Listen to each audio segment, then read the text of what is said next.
Hey, what's going on, YouTube?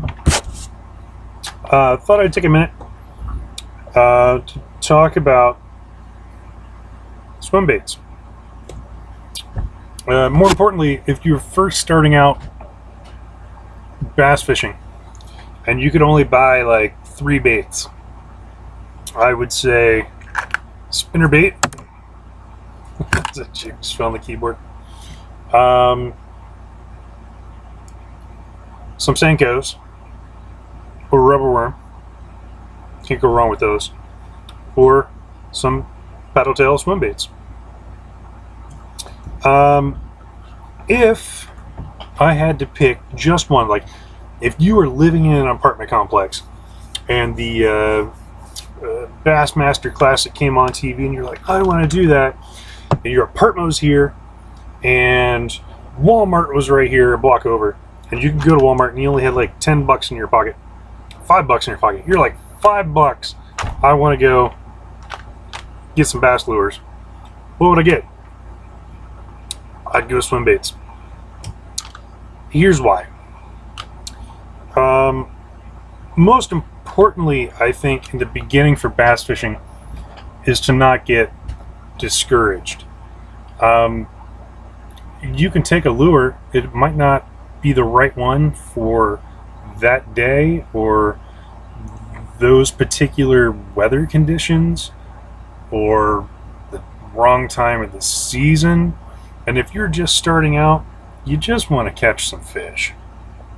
And if you go and you're tossing out, let's say, this here square bill crankbait. What's that? LivingstonLures.com. Shout out. Found this actually the last time I was fishing. But if you go throw that square bill, and you cast that thing, 500-600 times and you don't catch a fish, you're going to be discouraged and be like, I don't want to bass fish anymore. So, and especially if you go through that, and on the first 3 casts, you lock it up on a log, and you just paid somewhere between $5 and $12 for one lure. And you got to break it off because you can't get it unless you want to go for a swim. That would be really discouraging. So what I propose are swim baits. And why swim baits over spinner baits? Simply this: I can get 5 swim baits for under $3 at Walmart. Those are the 2-inch. I think these are the 4s. They're 4s. Whatever. They're that size. And I can get them for right around $3, a little less than $3. And I can throw those. If I lose one, I've got 4 more. I'm not discouraged. I'm going to increase my chances because I have more baits. It's not going to be financially detrimental for me to go and lose a bait, because a lot of times, guys, when you're first starting out bass fishing, you want to fish cover. You can catch gigantic bass in cover, and you can also catch the dinkers in cover, and that's a lot of what we do. You fish cover. The problem with cover, there's branches, there's weeds, there's rocks, there's rotten logs. You might not get that lure back. So I say the swim bait over a spinner bait because, one, for roughly the same amount of money, I can get 5 of these for the cost of 1 spinner bait. Now that's not to say if you went to Walmart, they do have dollar spinner baits, and these are probably the same spinner baits that they were catching monster bass on back in the 1930s, 40s, 50s, 60s. I don't know when the spinner bait came around, but they've been catching bass on spinner baits for a long time, and I guarantee you they were obviously nowhere near as technologically advanced as the spinner baits we have now. I've got a spinner bait.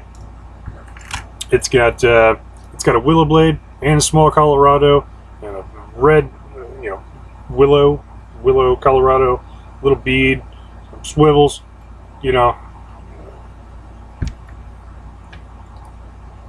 Probably didn't have that back then. It was probably just a skirt, a hook, and some sort of blade.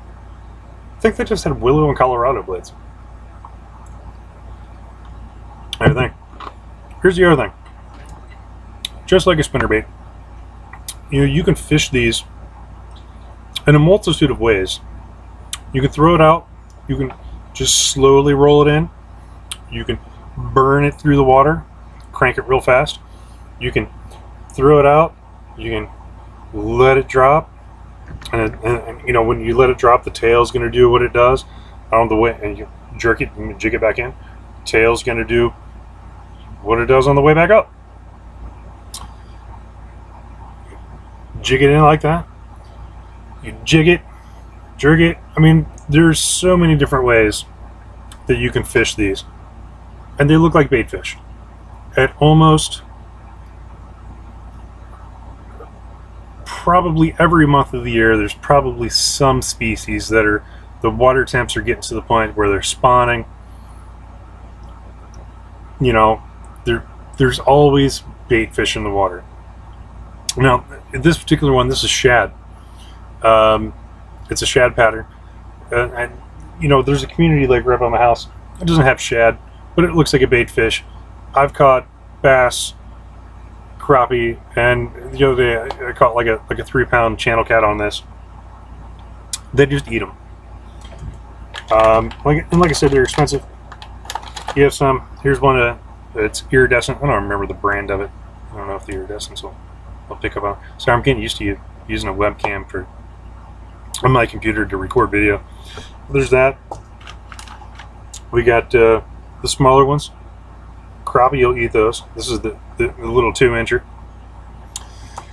So there's a multitude of ways to fish them. They're easy to fish. You can fish them on a spinning reel. You can fish them on a bait caster. You can be picky about line, but honestly, you know, if you want to get deeper in the water, if you want to ride deeper in the water column, fluorocarbon. You know, you want a couple inches up, monofilament. I think it's negligible. I don't think it really matters that much. Yeah, I mean, that's really it. So, I mean, if you were new to bass fishing, I would get a swim shad.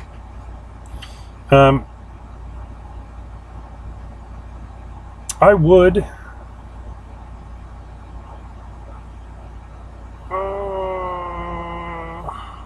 I was going to say, oh,